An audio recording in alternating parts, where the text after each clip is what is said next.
Shalom teman-teman dan Bapak Ibu, jumpa lagi pada kesempatan yang baik ini dan salam sejahtera untuk semua.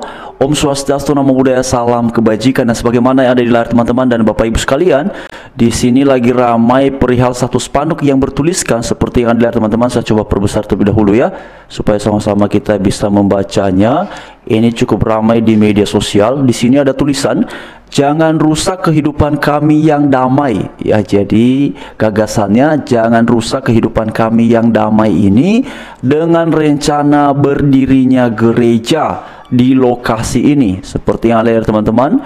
Di sini ada bertuliskan warga RW 01 Jati Sampurna. Lalu juga di dalam spanduk ini ada beberapa tanda tangan. Di sini 1, 2, 3, 4, 5, 6, 7, 8, 9, 10, 11 tanda tangan dengan pernyataan jangan rusak kehidupan kami yang damai dengan rencana berdirinya gereja.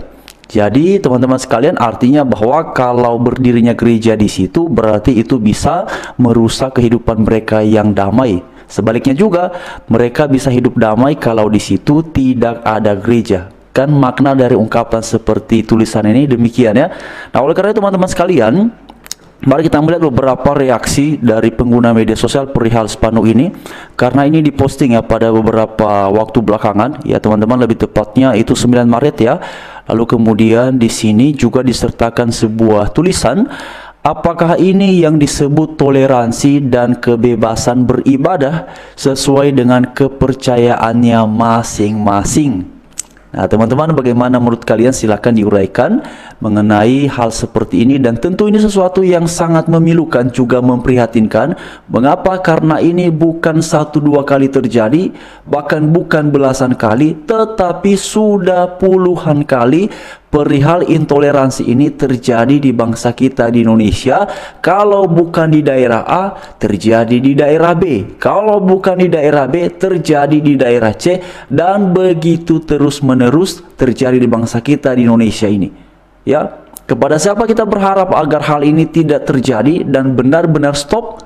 Ya tentu saja kepada mereka yang punya kewenangan, yaitu pemerintah dalam hal ini. Nah karena itu berharap sekali kepada para pemimpin bangsa Indonesia ini, baik itu kepada Bapak Presiden Prabowo Subianto, ya juga kepada Pak Wapres Gibran dan semua jajaran ya yang terkait dengan hal-hal seperti ini, Menteri Agama, lalu kemudian juga kepala daerah, ya gubernur, bupati, atau siapapun yang punya kewenangan, agar hak dari tiap-tiap warga negara itu benar-benar bisa diperoleh secara utuh tanpa ada pihak-pihak yang kemudian bisa mengintervensinya.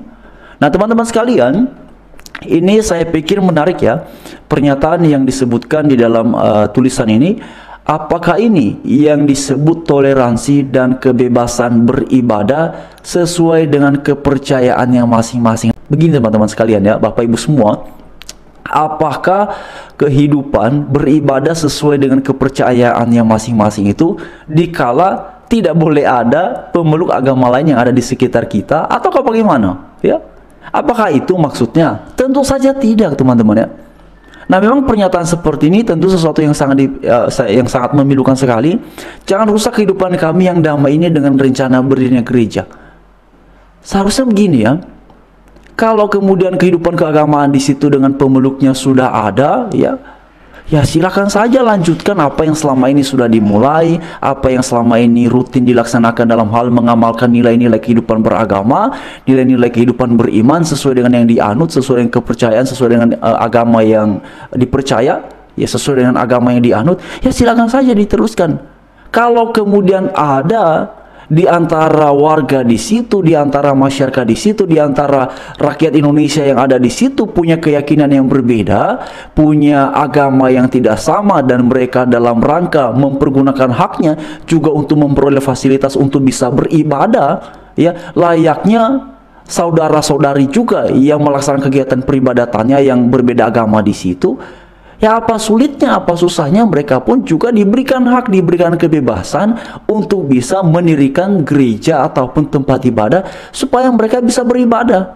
Sama halnya ketika orang-orang yang non-Kristen di situ bisa beribadah karena mereka bisa melaksanakan kegiatan peribadatannya ya dengan memanfaatkan menggunakan gedung yang tersedia, tempat ibadah yang ada. Bukankah pemeluk agama lain juga punya hak yang sama?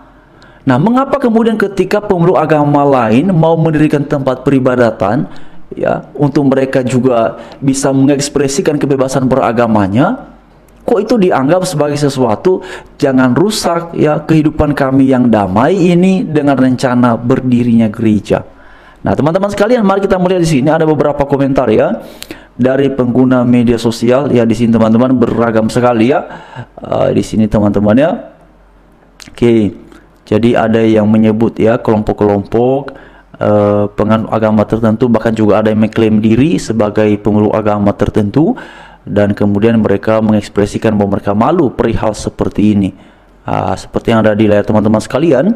Tapi begini teman-teman semua, memang dalam spanduk ini tidak diketahui ya, tidak diketahui ini aspirasi atau dari siapa, apakah mereka ini terafiliasi pada agama tertentu ataukah tidak. Memang itu tidak dituliskan di dalam spanduk ini, hanya bertuliskan jangan rusak kehidupan kami yang damai ini dengan rencana berdirinya gereja di lokasi ini, warga RW 01 Jati Sampurna. Tidak dituliskan perihal kami menganut agama ini, kami menganut agama itu. Jadi memang belum bisa ya kita simpulkan secara pribadi. Saya secara pribadi tidak bisa menyimpulkan bahwa yang melakukan ataupun yang membuat spanduk seperti ini adalah mereka yang menganut agama itu, karena yang bertuliskan di sini tidak diidentikan dengan agama tertentu, tetapi hanya menuliskan warga RW 01 Jati Sampurna. Nah, memang dalam komentar dari para pengguna media sosial ya, kemudian sepertinya mereka menebak ya,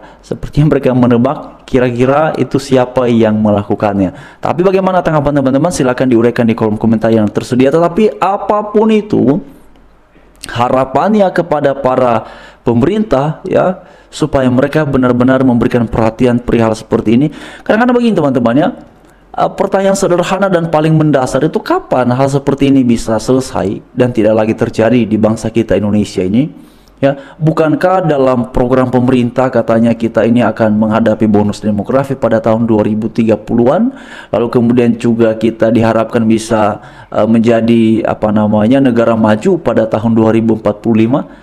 Tapi kalau kemudian rakyatnya, masyarakatnya yang bervariasi, yang beragam agama ini masih kemudian seringkali ribut perihal keyakinan orang lain, nah bagaimana? Berarti ini kan kualitas sumber daya manusia kita memang tidak semua ya, tetapi mereka-mereka yang kerap kali sibuk perihal iman orang lain, perihal agama orang lain. Nah, ini yang kemudian menjadi pertanyaan, bagaimana ya bangsa ini bisa maju kalau rakyatnya masih mengalami satu, ada yang menjadi pelaku intoleransi, dan di satu sisi ada yang menjadi korban dari tindakan intoleransi tersebut. Nah, bagaimana caranya supaya hal ini tidak terjadi? Ya, disinilah peran dari mereka yang memegang kekuasaan, yang menjalankan kekuasaan, supaya mereka bisa benar-benar menegakkan keadilan yang seadil-adilnya.